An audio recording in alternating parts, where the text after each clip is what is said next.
வேற யாருக்கெல்லாம் உயிர் பயம் இருக்கு? பிரெக்னெண்டா இருக்கேன் சார். டெலிவரி அப்ப நான் இறந்துடுவேன் அப்படின்னு எனக்கு ஒரு பயம் இருக்கும். டெலிவரி ஆகி அவங்களுக்கு ஏதாவது ஒண்ணு ஆயிடுச்சுன்னா அந்த குழந்தைய வந்து அவங்க அம்மா கிட்ட கொடுத்துடணுமா, நான் வச்சு கூடாதாமா. என்னது? இப்போ 8 மந்த் ஆயிடுச்சு சார். அந்த டைமிங் வரும்போது அப்படியே ஆட்டோமேட்டிக்கா பயம் வருது. சார் இதெல்லாம் பாக்குறப்ப எனக்கு ரொம்ப பயமா இருக்கு சார். இந்த பயம் எல்லாம் காமனா அந்த பிரெக்னன்ட் லேடிக்கு இருக்கிறதானா? இந்த மாதிரி நேரத்துல வந்து பயப்படுறது வந்து ரொம்ப காமன் தான். இது வந்து அண்டர்ஸ்டாண்டபிளும் தான். எதை நினைச்சு பயப்படுவாங்க, வலிக்குமே அப்படிங்கறத நினைச்சு பயப்படுவாங்க ஒண்ணு. ரெண்டாவது வந்து நம்ம ஹெல்த்தியா திருப்பி வந்துருவோமா, நம்ம பேபியை பாத்துக்கிறதுக்கு கரெக்டா நம்மளால முடியுமா, இல்ல நம்ம பேபியை விட்டுட்டு நம்ம வந்து இறந்து போயிடுவோமா அப்படிங்கிற பயங்கள்லாம் வர்றது வந்து ரொம்ப காமன் தான்.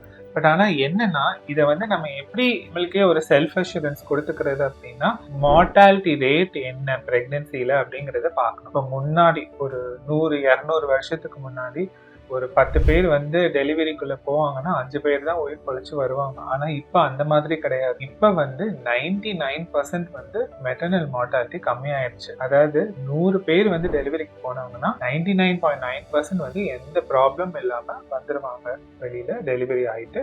அண்ட் ஹெல்த்தியாவும் அவங்க வந்து பேபியை போஸ்ட்மார்ட்டமா பாத்துக்கிறதுக்கு எந்த ப்ராப்ளமும் இருக்காது.